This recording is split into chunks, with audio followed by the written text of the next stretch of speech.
My name is Vrinda. I'm from Mumbai. I have completed my TY in psychology, which is third year of BA in psychology in Science, which is in Mumbai again. Initially, I wanted to do a master's in clinical psychology, but it turns out that that was not an option for me because I had not completed my previous studies in the same field in Australia, which is a requirement for them. So, this information was given to me by BASU Consultancy, and the team really helped me out in figuring out what my options were. And so, the options that I had was a master's in counseling, which is what I was also interested in, but it was not my first option.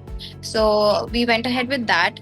The team also looked into PR points and all of these other factors that are important for post-study work visa and a PR in case you're interested. So those factors really helped me out in figuring out what options I should choose.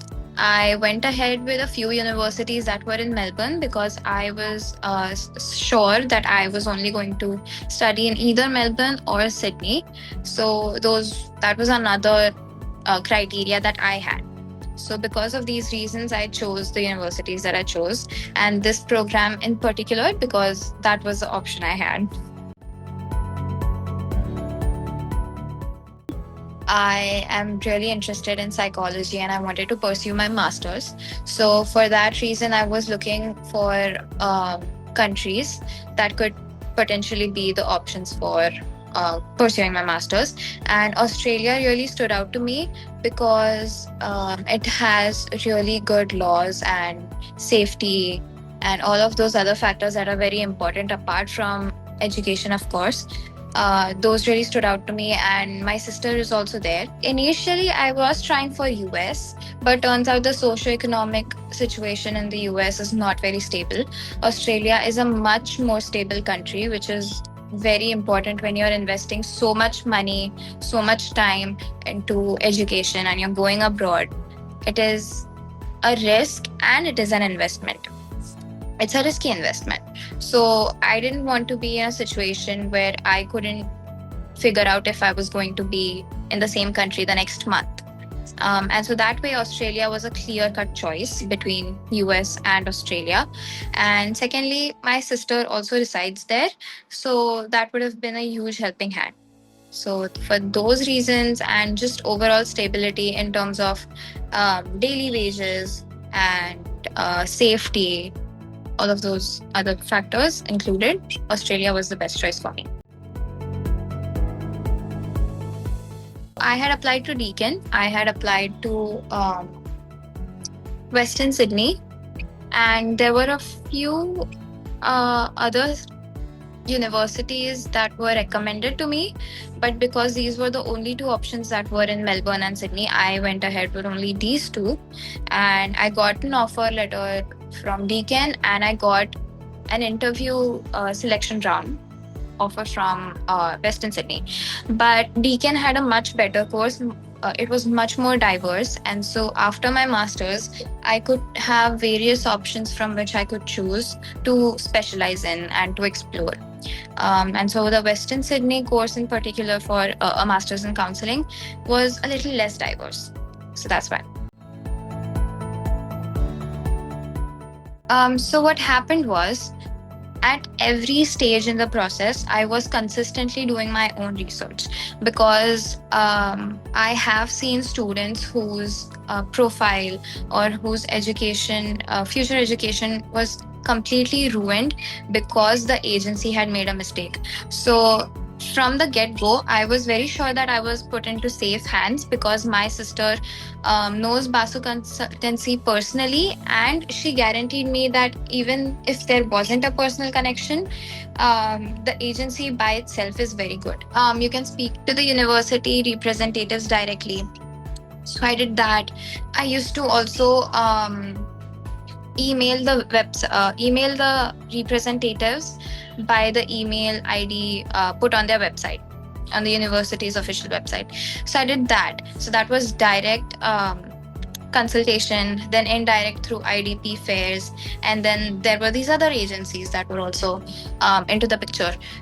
And honestly, there was very less explanation for it, and because everything is so new into this process and you don't know anything as a student who has just started this process, I was very confused. I didn't understand why. The team had told me what the reason was, but it wasn't told to me in depth, which is what I wanted to know.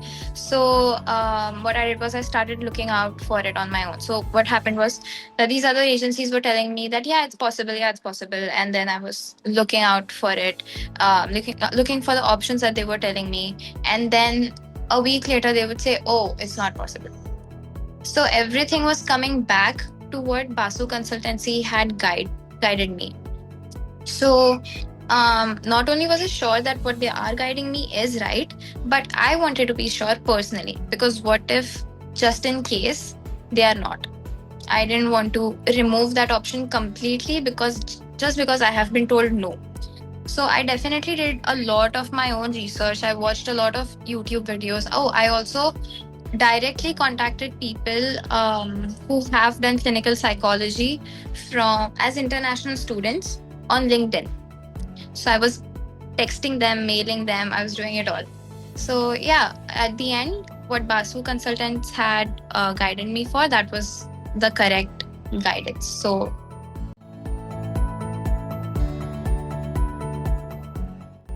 my case was a bit different because my father does not live in India. He lives abroad.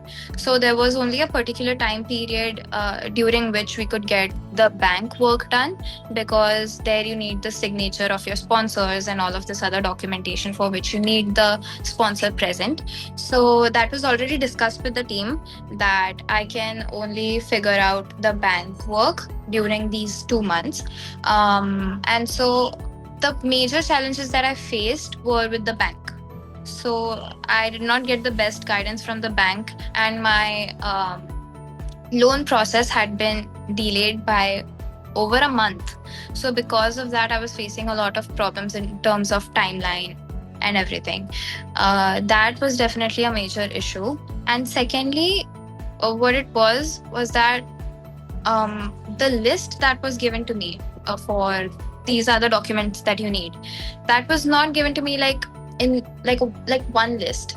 So that was coming in installments, which I think did really cause frustration as well, because that period I remember was so hectic for me and my family, because we were just constantly going to the bank, inquiring about why the loan process is not moving ahead, what are we supposed to do. And then when the team was giving me like 2 documents or 3 documents to send back, it was getting a little difficult on an everyday basis, because as I mentioned, my father was only here for a month and a half. So every day was quite hectic. We had to go to different family commitments and everything. So I think that one thing could be better from the team, that everything to be sent like in one list, so that the student can complete everything according to them and their timeline. But yeah, major difficulties was just the bank. And once I got that done, the visa process by itself was very smooth. Just the visa, if we consider that was very smooth. The team took really good care of it, and they applied as soon as they could. The thing that again interrupted the visa process was the Christmas break. So because of that, 2 weeks the process was halted. But apart from that, nothing from the team that caused any challenges or anything. So the visa process was very smooth by itself. So I applied on the 8th of December and I got it on the 7th of January. And there was 2 weeks break, Christmas break. My long-term career, after I am stable financially on my own, after earning and doing a job, I may do that course. That is my long-term plan. Settling in Australia is also in my long-term plan. My short-term plan is completing my course, seeing what options are available to me. I really want to explore. So I haven't, put it in stone as of yet, because I want to go there and see what the options are in person. because it's very different what you hear online, and then when you go there, you network and you find out more about the country and the options and the field that you're in.